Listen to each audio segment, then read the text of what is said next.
The 2nd of July, 1947. The sky over the high desert of Corona, New Mexico, tore itself open. This was no ordinary summer thunderstorm, no predictable tantrum of nature in a land accustomed to its fury. This was something other. The air, thick with the scent of ozone and wet creosote, crackled with an energy that felt ancient and alien.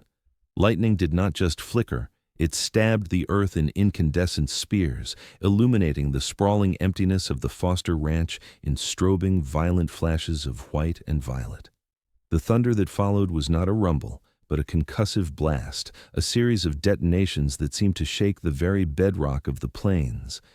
Ranch foreman William Mac Brazel, a man whose life was dictated by the rhythms of the sun and the seasons, felt it in his bones. He was a man who knew the language of the sky, the temper of the winds, the moods of the arid landscape he called home. But this was a dialect he did not recognize. It was a language of pure chaotic power. Amid the cacophony, there was another sound, one that was almost lost in the storm's symphony of destruction.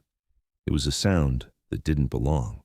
A high-pitched, tearing shriek, followed by a thunderclap that was not thunder. It was sharper, more metallic, a catastrophic failure rendered in sound, a deep, resonant explosion that echoed across the plains, distinct from the roar of the heavens. For a moment, a brilliant, searing light outshone the lightning, a magnesium-white flare that painted the undersides of the bruised clouds in stark relief before vanishing into the maelstrom. Then, silence. Not the gentle quiet that follows a storm's passing, but a heavy, watchful silence, as if the desert itself was holding its breath. The rain continued to fall, a steady hissing curtain washing the land clean, but the unnatural violence had passed. Something had been rent from the sky. Something had fallen. What was it that came down in the heart of that otherworldly tempest? Was it merely a casualty of the storm, a piece of mundane government equipment torn apart by the gale, as the official story would later insist? Or was it something more? Something that had traveled an unimaginable distance only to meet its end in the desolate expanse of the American Southwest? The questions began that night, whispered on the wind, etched into the memory of the land itself. And the answers, when they came, would only deepen the mystery, creating a wound in our shared understanding of reality, a wound that has refused to heal for more than 75 years. The following morning, the desert was reborn. The sun rose into a sky scrubbed clean, casting long, sharp shadows across a landscape glistening with moisture. The air was cool and crisp, the scent of rain-soaked sagebrush perfuming the morning. But for Mac Brazel, the peace of the new day was a fragile illusion. The memory of the previous night's violence lingered, a disquieting hum beneath the surface of the morning. Calm. His primary concern was his flock, the hundreds of sheep that were his livelihood, scattered across the vast and unforgiving pastures of the J.B. Foster Ranch. He saddled his horse, the familiar creak of leather a small comfort in the unsettling quiet, and set out to survey the damage. As he rode, he noticed something was wrong. The sheep were not grazing. They were clustered together, spooked, refusing to cross a certain area of the pasture, a wide swath of land nearly a mile long and several hundred feet across. What could possibly deter them so completely? What secret did this patch of desert now hold? As he drew closer, he saw it. The ground was not empty. It was littered, carpeted with a glittering debris field unlike anything he had ever seen. It was a sight so strange, so out of place, that it seemed to mock the very landscape it occupied. The sun caught thousands of tiny fragments, throwing back the light in a dazzling, disorienting display. This was not the wreckage of a conventional aircraft. There was no single, large point of impact, no crater, no scorched earth. There was no smell of burnt fuel. There were no bodies, no engine block, no fuselage. It was as if something had simply disintegrated in mid-air, scattering its impossible remains across the desert floor. He dismounted, his boots sinking slightly into the damp soil, and stepped into the field. The silence was absolute, broken only by the nervous bleating of the distant sheep. He was standing at the edge of an enigma, a man of the earth confronted with something that was emphatically not of the earth.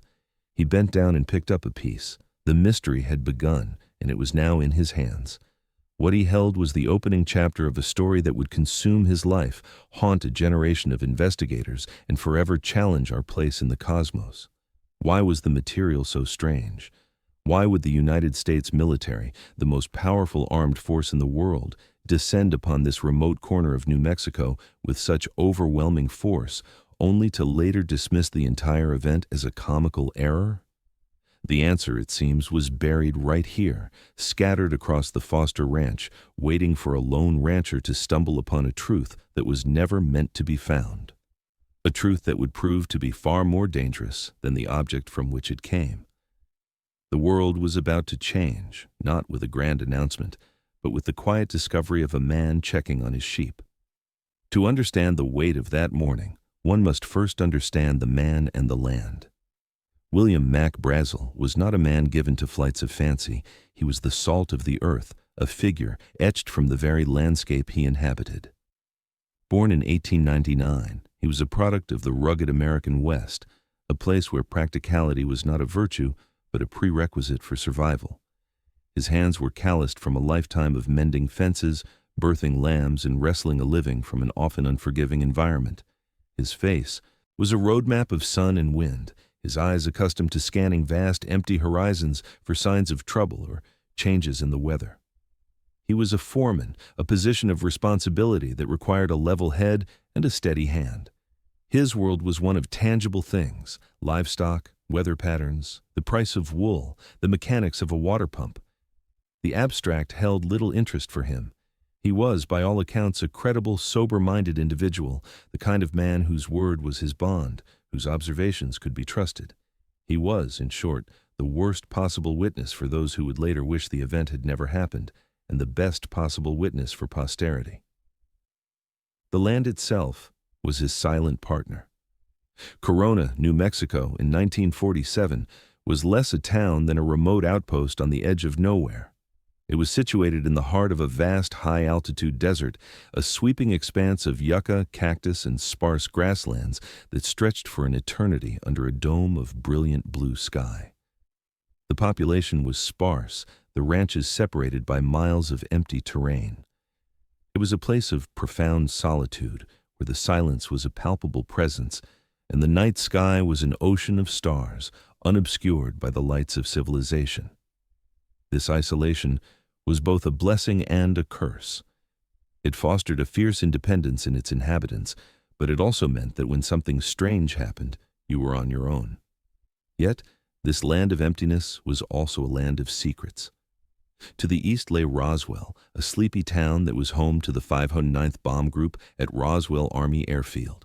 This was no ordinary airbase. It was the home of the world's only atomic strike force, the elite unit that had dropped the bombs on Hiroshima and Nagasaki just 2 years earlier. The skies over New Mexico were a constant theater of advanced, top-secret military activity. The White Sands Missile Range, the birthplace of America's rocket program, was to the south. Alamogordo, where the first atomic bomb had been detonated in the Trinity test, was a stone's throw away. The desert was alive with the unseen machinery of the burgeoning Cold War. The very air hummed with secrets. This was the backdrop against which the event of July 1947 unfolded. The post-war world was a place of anxiety and wonder. The atom had been split, unleashing godlike power and a new kind of existential dread. Technology was advancing at a dizzying pace, and something else was happening. Beginning in the spring of 1947, a strange new phenomenon had seized the public imagination. Reports of flying discs or flying saucers were flooding in from across the United States.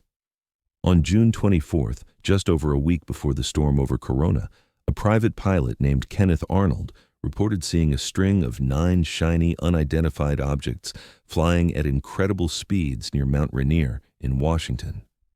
His description of their movement, like a saucer if you skip it across the water, gave the phenomenon its popular name. The flying saucer craze was born. Newspapers were filled with stories of sightings by credible witnesses, pilots, police officers, ordinary citizens. The objects were described as silent, disc-shaped, and capable of maneuvers that defied the known laws of physics. Was it a new secret weapon, Russian or American? Was it a form of mass hysteria? Or was it, as some whispered, something else entirely? This was the cultural climate into which Mac Brazel rode on that fateful morning. He was not an avid reader of sensationalist news, but the stories were impossible to ignore completely. They were in the air, a topic of conversation in the feed stores and cafes of Roswell and Corona. He likely regarded them with the same practical skepticism he applied to everything else. Strange lights in the sky? Probably some new government plane, until, that is, the evidence was no longer in the sky, but scattered at his feet. The desert, a place of ancient quiet, had become the stage for a thoroughly modern mystery. And Mac Brazel, a man of the 19th century frontier ethos, was about to become the central character in a 20th century science fiction story made real. The solitude he had known his entire life was about to be shattered by the arrival of forces he could not possibly comprehend, forces that would converge on his remote pasture with an urgency that spoke not of a misplaced weather experiment, but of a secret of monumental importance. The land of secrets was about to be forced to yield one of its own. He stood there for a long time, the silence of the desert pressing in on him. The sheer scale of the debris field was overwhelming. It wasn't a single point of impact, but a long, gouged-out furrow in the earth, as if something had skipped across the ground before disintegrating. The main concentration of wreckage stretched for 3/4 of a mile, a glittering scar on the muted tones of the landscape. As he walked deeper into the field, the strangeness of the material became more and more apparent. This was not wood, not plastic, not any metal he recognized. He picked up a larger piece, a fragment of what looked like a beam. It was incredibly lightweight, almost like balsa wood, yet it was utterly rigid. It was about the size of his finger, and etched along its surface was a series of symbols. They were not letters, not numbers, not any form of writing he had ever seen. They had a geometric quality, almost floral, in shades of violet and lavender, as if they were part of the material itself, not painted or inscribed upon it. Were they a form of hieroglyphics, a blueprint, a warning? The question hung in the dry desert air, unanswerable. He tried to scratch the symbol with his fingernail, then with the tip of his pocket knife. Neither left a mark. The material was impervious. He tossed it back to the ground, where it landed with a dull, non-metallic thud. All around him were countless pieces of a different substance, a thin, foil-like material. It was the color of pewter, or, dull silver. When he picked up a sheet, it was as light as a feather, and no thicker than the foil from a cigarette pack. He crumpled it into a tight ball in his fist, applying all the strength his rancher's hand could muster. He expected it to stay crushed, a discarded piece of trash. But when he opened his hand, a silent, impossible miracle occurred. The foil instantly and smoothly unfolded itself, flattening out into its original shape, leaving not a single crease or wrinkle. It was as if he had never touched it. He tried again, folding it, creasing it, balling it up. Each time the result was the same. The material had a memory of its own shape, a perfect, unyielding memory. This was memory metal, a term that would not enter the public lexicon for decades, yet here it was, lying in the New Mexico dirt. What kind of technology could produce such a thing? What purpose could it serve? He found other fragments, pieces that looked like black, brittle plastic, almost like bakelite. But when he tried to break them or burn them with his lighter, they resisted. They would not chip, they would not scorch, they would not melt. They simply absorbed the heat without changing. There were also thread-like materials, almost like silk, but they were as strong as steel cable. He tried to cut a piece with his knife and only succeeded in dulling the blade. The entire field was a collection of impossibilities, lightweight materials with the strength of hardened steel, metals that remembered their form, plastics that could not be burned, and through it all, the strange, silent purple symbols that seemed to whisper of an intelligence far beyond his comprehension. One of the most unsettling aspects was the sheer lack of any recognizable components. There were no wires, no vacuum tubes, no rivets, no bolts, no engine parts. There was nothing to indicate how this object, whatever it was, had been powered or controlled. It was as if it were grown, not built, a seamless alien technology that had been shattered into 1,000 cryptic pieces. He spent hours walking the field, his initial curiosity turning to a profound sense of unease. This was not a weather balloon. He had seen dozens of those in his lifetime. They were made of rubber, tinfoil, and balsa wood, held together with string and tape.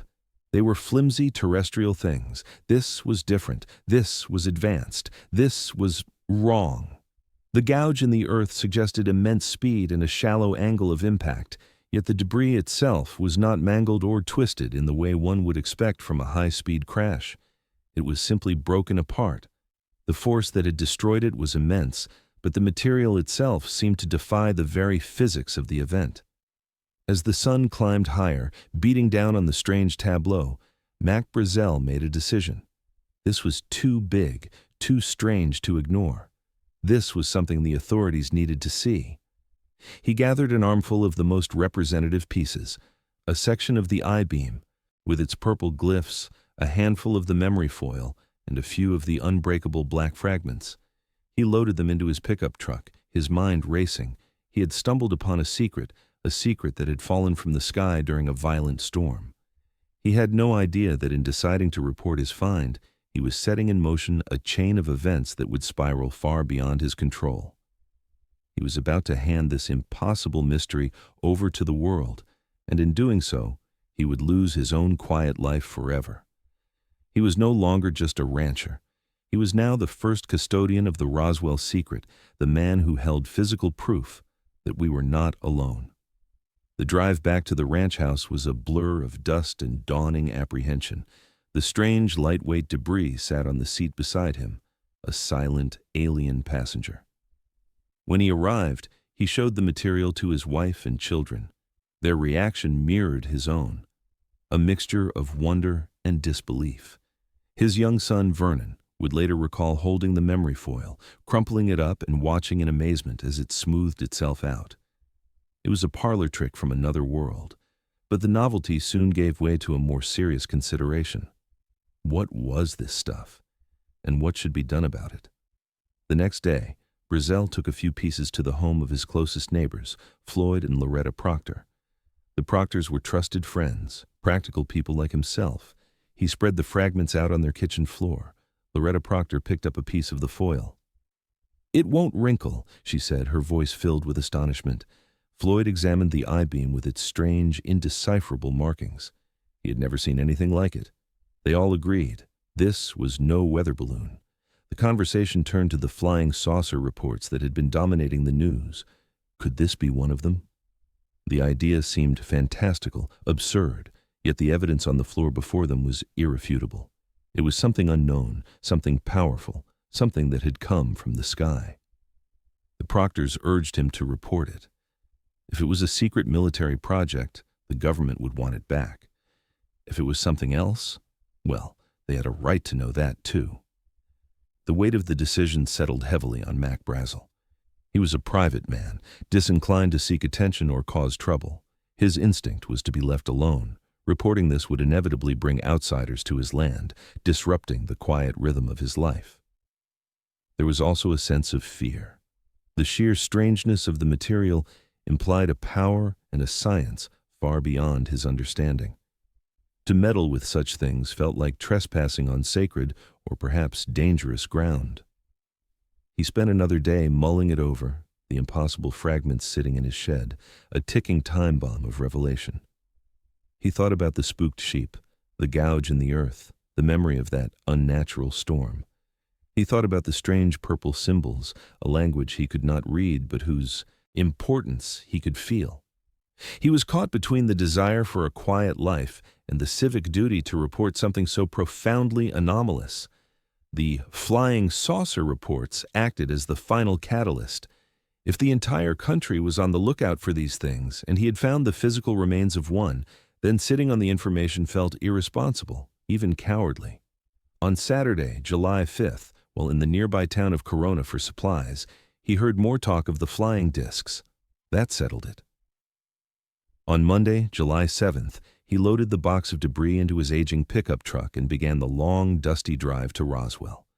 It was a journey of nearly 80 miles, a journey from his world of quiet certainty into a new world of chaos, confusion, and conspiracy. As he drove, the vast New Mexico landscape scrolling past his window, he was a man balanced on the fulcrum of history. He was an ordinary person about to deliver an extraordinary message. He had no way of knowing he was driving toward the end of his anonymity. He was delivering not just a box of strange metal, but a question that would echo for decades. He arrived in Roswell and went to the one place a citizen goes when they have something important to report, the office of the Chaves County Sheriff. He walked into the office of Sheriff George Wilcox, a box of impossible evidence in his arms, and quietly told him he might have found the remains of one of those flying things. The fuse had been lit. The world, though it did not know it yet, was about to hold its breath. Sheriff Wilcox listened to the rancher's story with growing bewilderment. He looked at the debris Brazel had brought with him. He, too, had never seen anything like it. He handled the memory foil, watching as it repaired itself. He saw the strange geometric symbols on the rigid, lightweight beams. Wilcox was a small-town sheriff used to dealing with cattle rustling and domestic disputes. This was far outside his jurisdiction and his pay grade. He knew who to call. He picked up the telephone and placed a call to the one institution in town equipped to handle a matter of potential national security. Roswell Army Airfield, home of the 509th Bomb Group.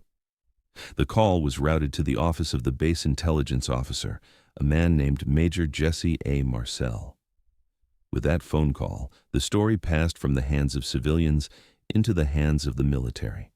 The machine of officialdom had been activated, and it would soon grind forward with unstoppable momentum, consuming the evidence, the witnesses, and the truth itself. Mac Brazel's role as the discoverer was over. His new role, as a pawn in a much larger game, was about to begin. Major Jesse Marcel was, in many ways, the perfect man for the job.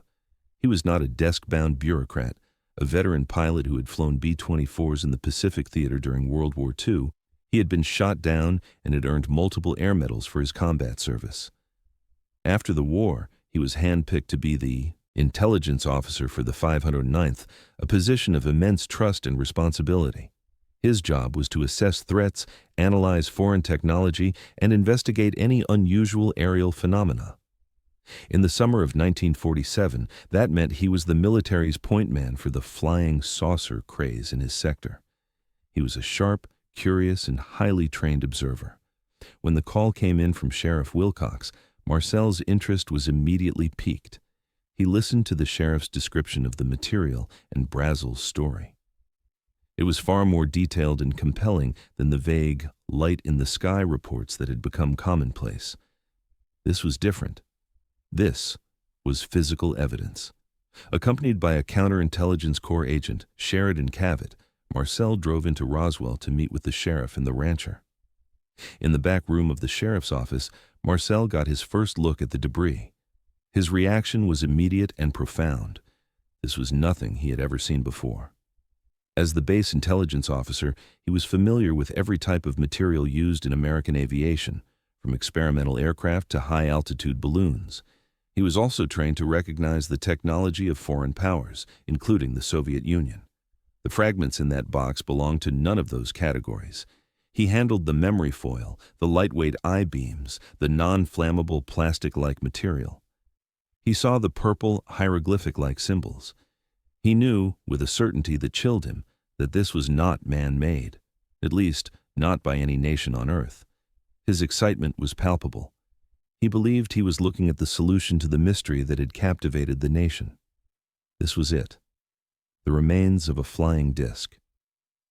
He made the decision to drive out to the ranch with Brazel to see the full extent of the debris field for himself. Cavett, ever the cautious counterintelligence agent, was more reserved, but Marcel's enthusiasm was infectious. They followed Brazel's pickup truck on the long, arduous journey back to the Foster Ranch, arriving late in the afternoon. The sight that greeted them was even more astonishing than Marcel had anticipated. The debris field was immense, a vast, glittering carpet of wreckage under the setting sun. There was all kinds of stuff, Marcel would later recount, small pieces and large pieces. He and Cavett spent the rest of the day and into the evening gathering as much of the material as they could, filling their staff car with the strange, otherworldly fragments. Brazel, who had left them to their work, had pointed out the main area before returning to his own duties. Marcel was like a child in a candy store, an archaeologist who had just stumbled upon the tomb of a king from another world. He was convinced he was at the center of the most significant event in human history. Every piece he picked up only confirmed his initial assessment. The material was light, but incredibly strong. The memory foil was baffling. The symbols on the I-beams were elegant, intelligent, and utterly alien. He and Cavett worked by the headlights of their car as darkness fell, stuffing burlap sacks with the evidence. Sheridan Cavett, by his own later and somewhat contested accounts, was less impressed. He would eventually claim he believed it was a weather balloon from the start. But was this the truth? Or was it the trained response of a counterintelligence officer creating a cover story even as the event unfolded? Was he playing the skeptic to Marcel's believer, a classic intelligence tactic? The discrepancy between their initial reactions would become a key point of contention for decades to come. Marcel's conviction, however, was unshakable. On the drive back to Roswell in the early hours of Tuesday, July 8th, his mind reeled with the implications. He was so excited, so certain of the magnitude of his discovery, that he made a detour. It was a decision driven by pure human excitement, a decision that would have unforeseen consequences. He did not drive directly to the base. Instead, he drove to his own home on the base grounds. It was after 2 a.m., but he woke up his wife and his 11-year-old son, Jesse Marcel Jr. He wanted them to see. He wanted them to be a part of this historic moment. He carried an armful of the debris into the kitchen and spread it out on the floor. "Look what I found," he told them. "It's from a flying saucer." Jesse Jr. would remember that night for the rest of his life. He saw the foil that wouldn't crease.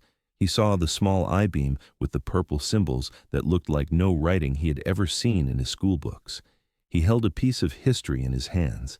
This single domestic act, a father sharing a momentous discovery with his family, would provide a crucial, unshakable piece of corroborating testimony decades later, a personal anchor in a sea of official denial. After leaving his home, Marcel drove the rest of the debris to the base. He met with the base commander, Colonel William Butch Blanchard.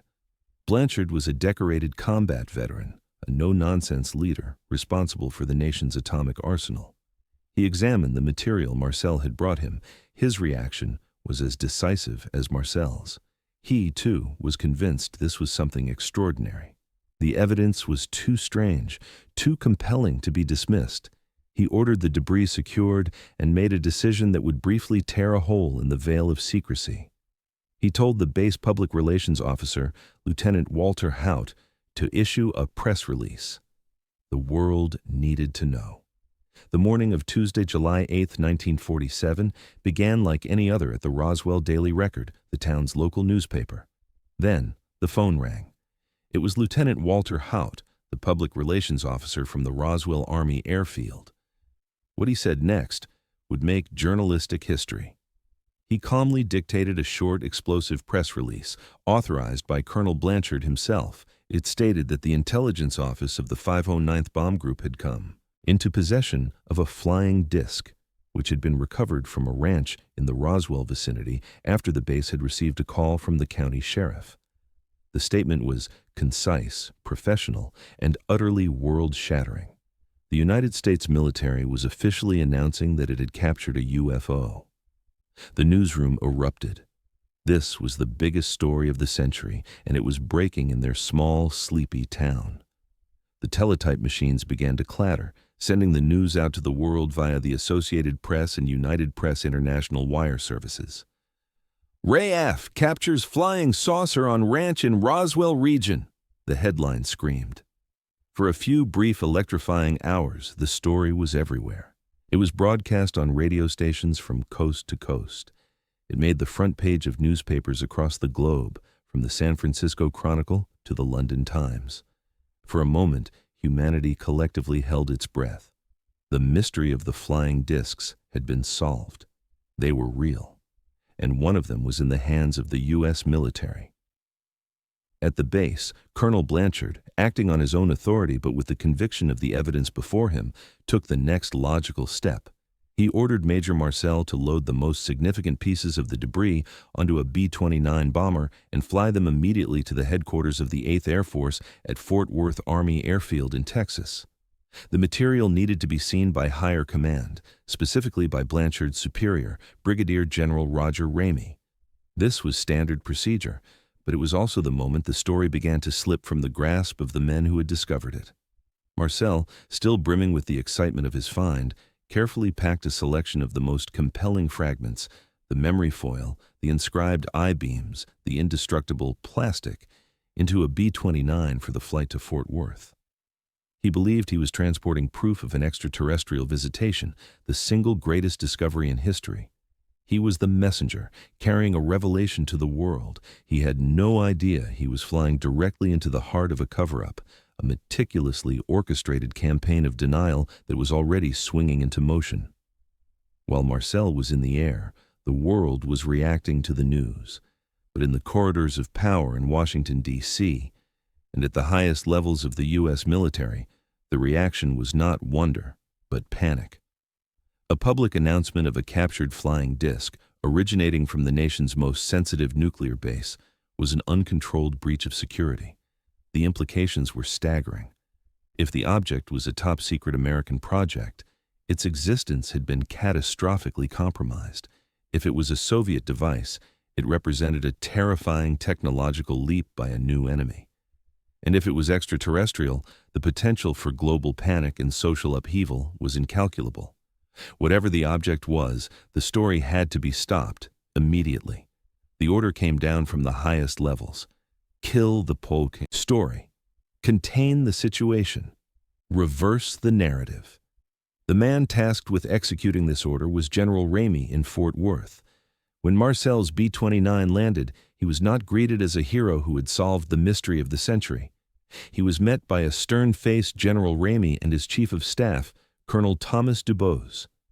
Marcel proudly laid out the debris he had brought from Roswell on the floor of Ramey's office. He began to explain the incredible properties of the material, demonstrating the memory foil and pointing out the strange symbols. Ramey listened, examined the pieces, and then asked Marcel to leave him alone with the material for a moment. He needed to take a look at this. He also asked Marcel to show him on a map exactly where the debris field was located. Marcel left the office and went to the map room. It was a short walk, perhaps only 15 or 20 minutes, but in that brief interval, the history of the world was rewritten. When Marcel returned to General Ramey's office, the debris he had so carefully transported from Roswell was gone. In its place, strewn across the floor, was something else entirely. It was the tattered remains of a weather balloon. There were rubber fragments, sticks of balsa wood, and silvery paper from a radar reflector target. It was flimsy, cheap, and utterly terrestrial. Marcel was stunned into silence. This was not what he had brought. This was a crude and obvious substitute. What had happened to the real debris? Where had it gone? Before he could process the switch, General Ramey ushered in a group of newspaper reporters and photographers who had been summoned for a press conference. The trap had been sprung. Ramey announced to the press that a mistake had been made. The excited personnel at Roswell had simply misidentified a common Rowan weather balloon with its radar target. It was an embarrassing but understandable error, he explained, given the current climate of flying saucer hysteria. To seal the narrative, he ordered a humiliated and confused Major Jesse Marcel to kneel down and pose for photographs with the bogus debris. The pictures that were flashed around the world that evening showed the intelligence officer who had captured a flying saucer holding up the pathetic remains of a balloon. His face in those photographs is a study in controlled bewilderment, the expression of a man forced to participate in a lie that negated the most profound experience of his life. The story was killed as swiftly as it had been born. The evening papers ran retractions. The flying saucer had been a balloon. The world laughed, relieved. It was a silly mistake. The Roswell incident, as a major news event, was over in less than 24 hours. But the mystery had only just begun. What did General Ramey and Colonel Dubose do in that office while Marcel was away? Decades later, Colonel Dubose, on his deathbed, would break his silence.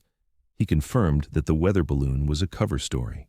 He stated that he had been sworn to secrecy and had personally overseen the transfer of the real debris to Wright Field, later Wright-Patterson Air Force Base, in Ohio, the primary center for the analysis of foreign and advanced technology.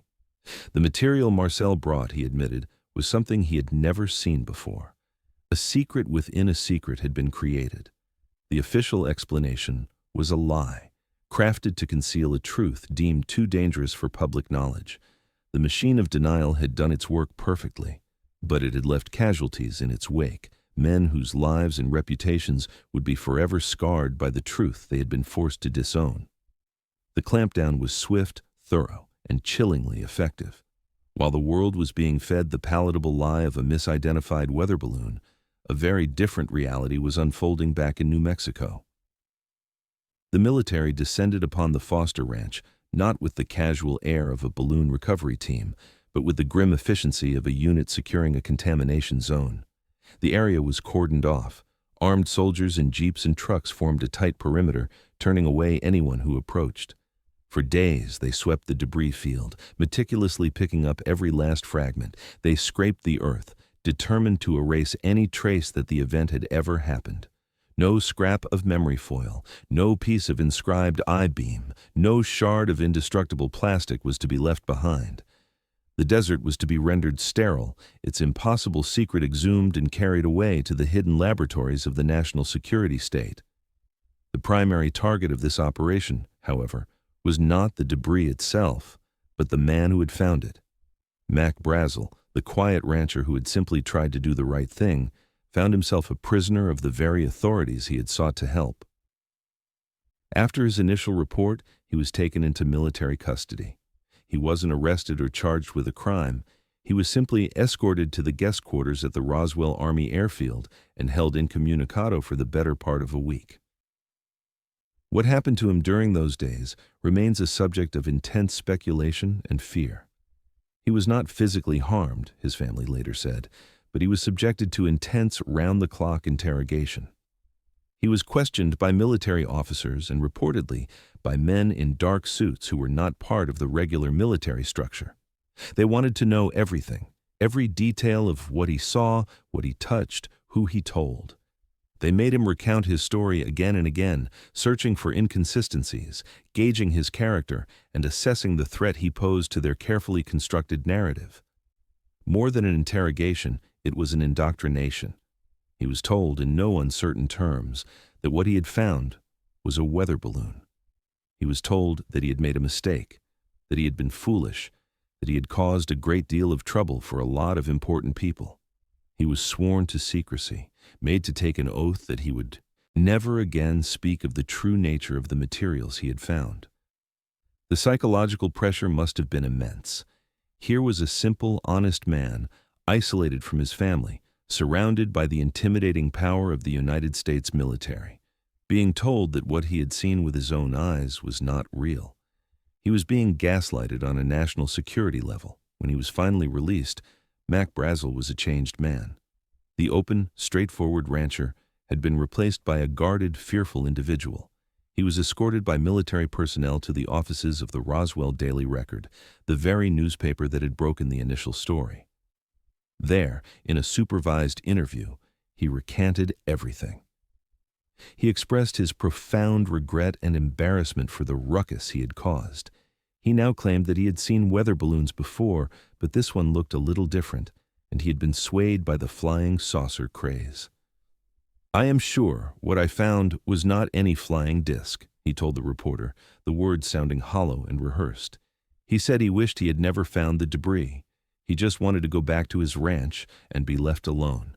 It was a masterful piece of public relations, the final nail in the coffin of the flying saucer story. The man who started it all was now personally debunking it. But to those who knew him, the change was terrifying.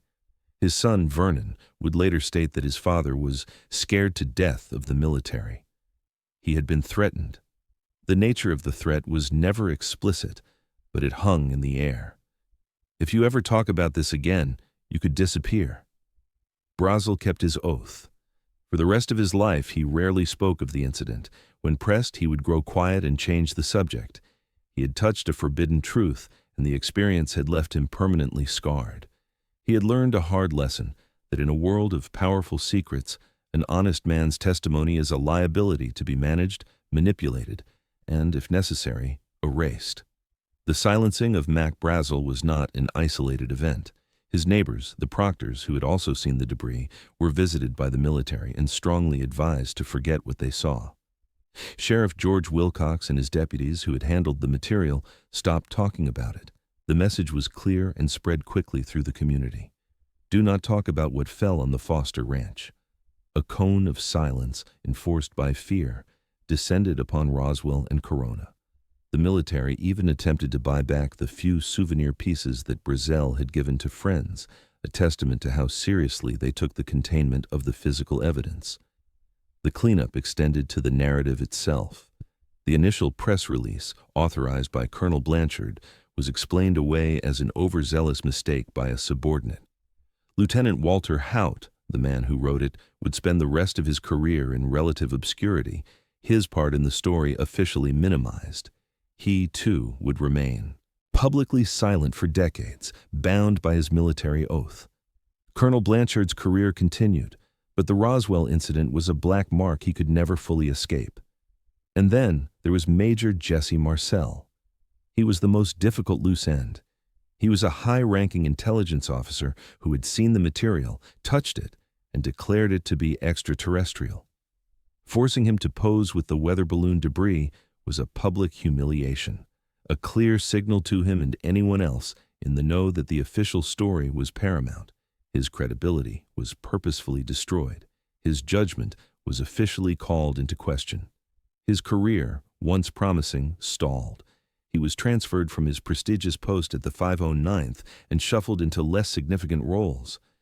He, too, kept the secret for over 30 years, a loyal soldier obeying orders even when those orders forced him to deny a world-changing truth. The official story was now set in stone, protected by a wall of silence, intimidation, and professional ruin. The wreckage had been cleared, the witnesses silenced, the narrative controlled. The Roswell incident was officially a non-event, a footnote in the quirky history of the 1947 flying saucer flap. The desert had been forced to take back its secret, but secrets, like seeds, have a way of lying dormant, waiting for the right conditions to sprout. And the truth of what happened in Roswell would not stay buried forever. The memories of the witnesses were too vivid, the properties of the material too impossible to forget. The cover-up was successful in the short term, but in the long run, it only served to create a more powerful and enduring legend. The very intensity of the denial was, for many, the most compelling evidence that there was something incredible to hide. For 3 decades, the Roswell story lay dormant, a piece of forgotten local folklore. The official explanation, a weather balloon, was accepted by the public and the media. The witnesses, bound by oaths and fear, remained silent. Mac Brazel passed away in 1963, taking the full story of his interrogation to his grave. The world moved on. The Cold War intensified, the space race began, and the mystery of UFOs continued to evolve, but the specific events of July 1947 faded from the collective memory. The secret was safe. Then, in the late 1970s, something shifted. The climate of secrecy surrounding the subject of UFOs began to thaw, in part due to the declassification of government documents through the Freedom of Information Act. A new generation of investigators, armed with a healthy skepticism of official narratives, began to re-examine old, cold cases. One of these investigators was a nuclear physicist and lecturer named Stanton T. Friedman. While researching for a lecture, he came across a passing reference to the 1947 Roswell flying saucer incident. Intrigued by the fact that the initial report had come from a military source, he decided to dig deeper. He began a search for the man at the center of the story, Major Jesse Marcel. Friedman eventually located Marcel in 1978. He was living a quiet life in Houma, Louisiana, working as a television repairman. He was no longer the dashing young intelligence officer, but an older man. haunted by a secret he had carried for 31 years. When Friedman contacted him, Marcel, now a retired lieutenant colonel, was finally ready to talk.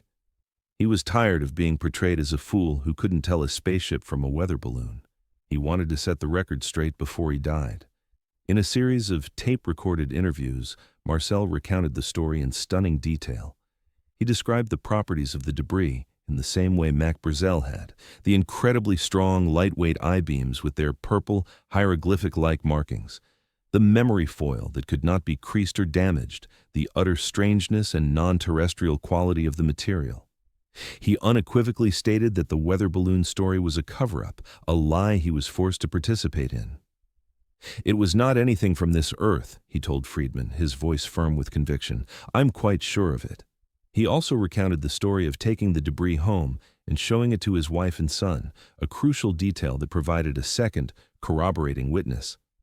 Stanton Friedman, now armed with the explosive testimony of the original intelligence officer, tracked down Jesse Marcel Jr. The boy who had handled the strange material on his kitchen floor in 1947 was now a medical doctor and a flight surgeon in the National Guard. His memory of that night was crystal clear.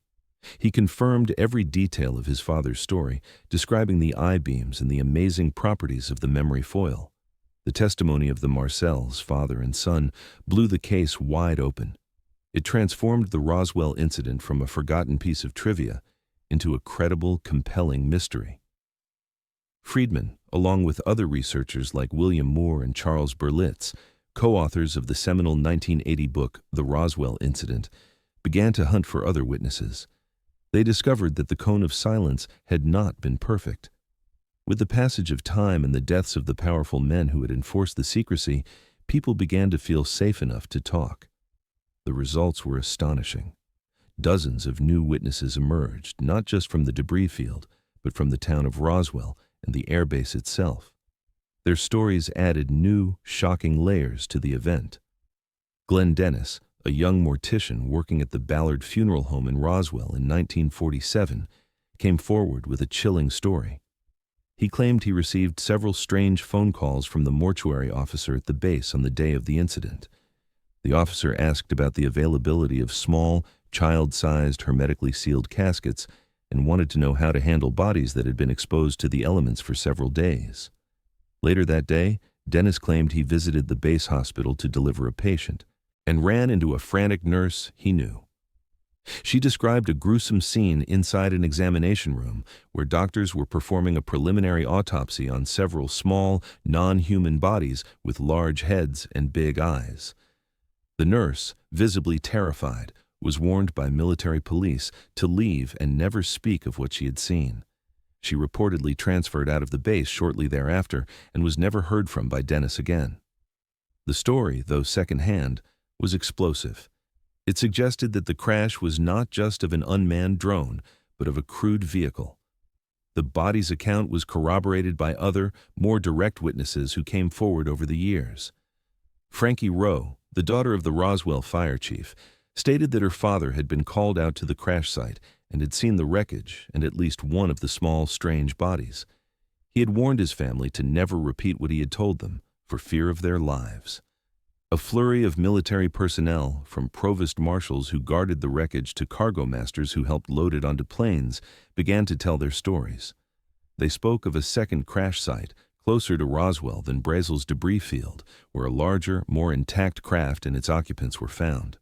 The narrative was no longer just about strange metal. It was about alien biology. The weight of this new testimony was immense. Over 300 witnesses would eventually go on the record, many of them high-ranking military officers, all telling parts of the same incredible story. They spoke of intimidation, of death threats, of lives ruined for knowing too much. They described a secret so profound that the government had gone to extraordinary lengths to protect it for decades. The Roswell incident had been reborn, not as a simple story of a crashed disk, but as a complex, multi-layered event involving multiple crash sites, exotic materials, non-human bodies, and a military cover-up of unprecedented scale and duration. The question was no longer, did something crash at Roswell? The question had become, what was it, And where is it now? Faced with this tidal wave of new testimony in the 1980s and early 1990s, the United States Air Force, which had inherited the legacy of the Army Air Forces, found its 1947 weather balloon explanation looking increasingly threadbare. The sheer number of credible witnesses, many of them their own retired personnel, made the old story untenable. The pressure, fanned by media interest and congressional inquiries, mounted. The Air Force could no longer remain silent. In 1994, in an attempt to finally put the matter to rest, they launched an internal investigation and published a new report, the Roswell Report, Truth versus Fiction in the New Mexico Desert. This report offered a new, more complex explanation. The Air Force now admitted that the weather balloon story from 1947 was not the whole truth. However, they did not admit to an extraterrestrial craft. Instead, they claimed that the debris Mac Brazel found was from a top-secret high-altitude balloon array known as Project Mogul. Project Mogul was a genuine, highly classified program in the 1940s designed to detect the sound waves from Soviet atomic bomb tests by floating sensitive acoustic equipment to the edge of space using massive trains of balloons. These balloons, the report argued, were made of polyethylene and neoprene, and their radar reflectors were constructed from foil-backed paper and balsa wood sticks. The Air Force contended that the combination of these exotic materials could have been mistaken for something otherworldly by an untrained observer like Mac Brazel. The report was meticulous, detailed, and filled with technical specifications. It seemed, on the surface, to be the definitive, rational explanation. It accounted for the secrecy, the military's intense interest, and the unusual, for the time, nature of the materials. It was a far more plausible explanation than a simple weather balloon. But for investigators and witnesses, the Project Mogul explanation was riddled with holes. It failed to account for the most crucial and consistent details of the witness testimony. The materials described by Brazel, Marcel, and others simply did not match the materials used in Project Mogul. The memory foil, which instantly smoothed itself out, was not the easily crumpled foil paper of a radar target. The rigid, lightweight I-beams with their purple hieroglyphic-like symbols bore no resemblance to balsa wood sticks held together with tape. The unbreakable, non-flammable plastic fragments were not neoprene or polyethylene. The Project Mogul explanation conveniently ignored the most anomalous properties of the debris, the very properties that had convinced the original witnesses that it was not of this world. Furthermore, the timing was questionable. The Air Force claimed the specific Mogul flight that crashed, designated Flight Number 4, was launched on June 4, 1947, nearly a month before Brazel found the debris. Could the wreckage have lain undiscovered in the desert for a month? Perhaps. But Brazel had insisted he had ridden over that same pasture just days before the discovery and had seen nothing. He was adamant that the debris appeared after the violent electrical storm on the night of July the 2nd. The timeline didn't quite fit, but the most glaring omission in the 1994 Air Force report was its complete failure to address the accounts of the bodies. The report dismissed the dozens of witnesses who spoke of recovering non-human entities as being confused, having misremembered the dates, or having been exposed to second-hand rumors. The Air Force had an answer for this too, but it would take another report, published in 1997, titled The Roswell Report, Case Closed. This second report offered a truly bizarre explanation for the body testimony. It claimed that the alien bodies were actually anthropomorphic test dummies that were used in high-altitude parachute drop experiments. The report included photos of these battered, mannequin-like figures. The problem? These experiments, under programs like Operation High Dive, did not begin until 1953, 6 years after the Roswell incident. The Air Force's explanation was that witnesses had simply time-compressed their memories, conflating two separate events that happened years apart. This time compression theory was met with ridicule by researchers and outright anger by the witnesses.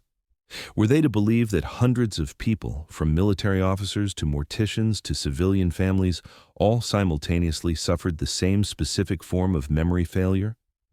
Was it plausible that a fire chief, a sheriff, and an intelligence officer could mistake a crash test dummy from 1953 for a small, big-headed alien in 1947? The explanation strained credulity to its breaking point. For many, the Air Force's shifting, convoluted explanations were more damning than their original silence. They had moved from "it was a weather balloon" to "it was a top-secret balloon" to "the bodies you remember were actually crash test dummies from 6 years in the future." Each new explanation seemed designed not to clarify, but to obfuscate, to offer a plausible-sounding alternative that fell apart under the slightest scrutiny. The official narrative had become a moving target, a desperate attempt to patch the holes in a story that was sinking under the weight of contrary evidence. The two Roswell reports, intended to be the final word, instead acted as fuel for the fire of conspiracy. They proved that the government was willing to change its story, to admit to previous lies, and to construct elaborate, almost comical, new narratives to avoid confronting the core of the witness testimony. The question was, why? Why go to such lengths to debunk a simple folktale? Why publish two massive, detailed reports to explain away a non-event? The answer, for many, was obvious. The cover-up was not about a balloon. It was, and always had been, about concealing a truth of paradigm-shattering importance. The legacy of Roswell is not the debris itself, which vanished into the classified vaults of Wright-Patterson Air Force Base. It is not the official reports, which stand as monuments to institutional denial. The true legacy of Roswell is the enduring power of the human question. It is the clash between personal experience and official authority. It is the story of ordinary people who saw something extraordinary and refused to have their memories legislated out of existence. What really crashed in the New Mexico desert in 1947? Was it a craft from another world? Was it a highly advanced experimental human technology, perhaps a captured German design, so advanced that it was mistaken for something alien? Was it something stranger still, something from another dimension, or even from our own future? We may never know for certain. The physical evidence is gone, locked away, or destroyed. The primary. Witnesses have passed on. All that remains is the testimony, a vast library of human experience that stands in stark, defiant opposition to the official record. The Roswell incident has become more than a UFO case. It is a modern myth, a parable about truth, power, and secrecy. It is a testament to the idea that some secrets are too big to keep, and some questions are too important to stop asking. The story that began with a lone rancher checking on his sheep has become a permanent crack in the smooth facade of our consensus reality, a constant reminder that the universe is far stranger, more mysterious, and more wondrous than we are officially allowed to believe. The silence from the authorities is, in its own way, the loudest confession of all. The desert keeps its secrets, but sometimes during a storm, it lets one fall. And the world is never quite the same again.